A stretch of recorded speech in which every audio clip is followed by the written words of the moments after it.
കേരളം കണ്ട മഹത്തായ സാമൂഹ്യ പരിഷ്കർത്താക്കളിൽ ഒരാളായിരുന്നു മഹാത്മാ അയ്യങ്കാളിയെന്ന് advocate P Santhosh Kumar M P. ജാതീയതയ്ക്കും ഐത്തത്തിനുമെതിരെ അദ്ദേഹം നടത്തിയ പോരാട്ടങ്ങൾ അനിഷേധ്യമാണെന്ന് സന്തോഷ് കുമാർ പറഞ്ഞു.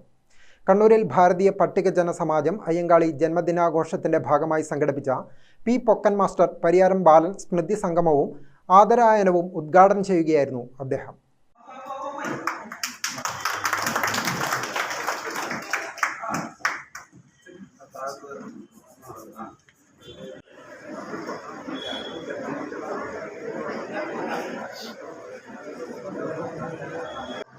മഹാനായ നേതാവിൻ്റെ പേരാണ് അയ്യങ്കാളി എന്ന് പറയുന്നത്.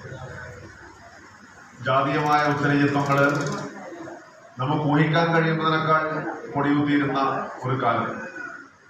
ഇതിപ്പോൾ ജാതീയമായ താല്പര്യങ്ങളില്ലെന്നോ അത് നമ്മുടെ സാമൂഹ്യ ജീവിതത്തിനകത്ത് പ്രതിഫലിക്കുന്നില്ലെന്നോ നമുക്കങ്ങനെ പൂർണ്ണമായിട്ടും പറയുക സാധ്യമല്ല. ജാതീയത കേരളീയ സാമൂഹ്യ ജീവിതത്തിൻ്റെ പല ഘട്ടങ്ങളിലും പല തലങ്ങളിലും നിലനിൽക്കുന്നു എന്ന് പറയുന്നത് ഒരു യാഥാർത്ഥ്യമാണ്.